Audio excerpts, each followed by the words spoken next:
Hello दोस्तों, एकलव्य अकादमी में आप सबका स्वागत है।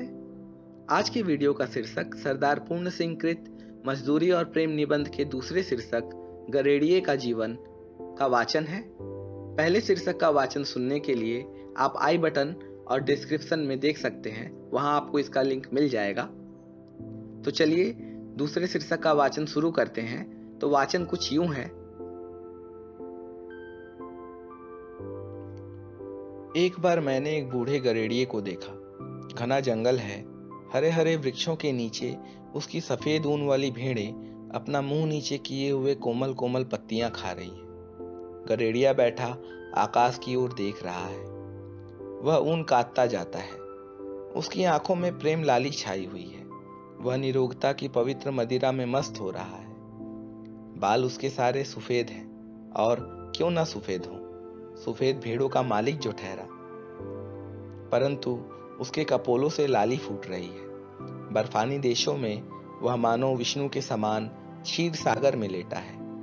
उसकी प्यारी स्त्री उसके पास रोटी पका रही है। उसकी दो जवान कन्याएं उसके साथ जंगल जंगल भेड़ चराती घूमती हैं। अपने माता पिता और भेड़ों को छोड़कर उन्होंने किसी और को नहीं देखा। मकान इनका बेमकान है, घर इनका बेघर है। ये लोग बेनाम और बेपता हैं। किसी के घर कर मैं ना घर बैठना, इस दारे फानी में ठिकाना बेठिकाना और मकान वरला मकान रखना। अर्थात इस दिव्य परिवार को कूटी की जरूरत नहीं। जहां जाते हैं एक घास की झोपड़ी बना लेते हैं। दिन को सूर्य, रात को तारागण इनके सखा है। गरेड़िए की कन्या पर्वत के शिखर के ऊपर खड़ी सूर्य का अस्त होना देख रही है। उनकी सुनहली किरणें इसके लावण्यमय मुख पर पड़ रही है। यह सूर्य को देख रही है और वह इसको देख रहा है। हुए थे आंखों के कल इशारे, इधर हमारे उधर तुम्हारे। चले थे अश्कों के क्या फवारे, इधर हमारे उधर तुम्हारे। बोलता कोई भी नहीं। सूर्य उसकी युवावस्था की पवित्रता पर मुग्ध है, और वह आश्चर्य के अवतार सूर्य की महिमा के तूफान में पड़ी नाच रही है। इनका जीवन बर्फ की पवित्रता से पूर्ण और वन की सुगंधी से सुगंधित है। इनके मुख, शरीर और अंतःकरण सफेद, इनकी बर्फ, पर्वत और भेड़ें सफेद। अपनी सफेद भेड़ों में यह परिवार शुद्ध सफेद ईश्वर के दर्शन करता है। जो खुदा को देखना हो तो मैं देखता हूं तुमको, मैं देखता हूं तुमको जो खुदा को देखना हो। भेड़ों की सेवा ही इनकी पूजा है। जरा एक भेड़ बीमार हुई, सब परिवार पर विपत्ति आई। दिन रात उसके पास बैठे काट देते हैं। उसे अधिक पीड़ा हुई तो इन सब की आंखें शून्य आकाश में किसी को देखने लग गई। पता नहीं ये किसे बुलाती हैं। हाथ जोड़ने तक की इन्हें फुर्सत नहीं। पर हाँ, इन सब की आंखें किसी के आगे शब्द रहित, संकल्प रहित मौन प्रार्थना में खुली है। 2 रातें इसी तरह गुजर गईं।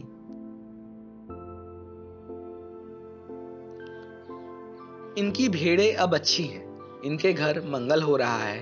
सारा परिवार मिलकर गा रहा है। इतने में नीले आकाश पर बादल घिरे और झमझम बरसने लगे, मानो प्रकृति के देवता भी आनंद से आनंदित हुए। बूढ़ा गरेड़िया आनंद मत होकर नाचने लगा। वह कहता कुछ नहीं, रग रग उसकी नाच रही है। पिता को ऐसा सुखी देख दोनों कन्याओं ने एक दूसरे का हाथ पकड़कर पहाड़ी राग अलापना आरंभ कर दिया। साथ ही धम धम थम थम नाच की उन्होंने धूम मचा दी। मेरे आंखों के सामने ब्रह्मानंद का समा बांध दिया। मेरे पास मेरा भाई खड़ा था। मैंने उससे कहा, भाई अब मुझे भी भेड़े ले दो। ऐसे ही मूक जीवन से मेरा भी कल्याण होगा। विद्या को भूल जाऊं तो अच्छा है, मेरी पुस्तकें खो जाए तो उत्तम है। ऐसा होने से कदाचित इस वनवासी परिवार की तरह मेरे दिल के नेत्र भी खुल जाएं और मैं ईश्वरीय झलक देख सकूं। चंद्र और सूर्य की विस्तृत ज्योति में जो वेद गान हो रहा है, उसे इस गरेड़िए की कन्याओं की तरह मैं सुन तो नहीं सकूं, परंतु कदाचित प्रत्यक्ष देख सकूं।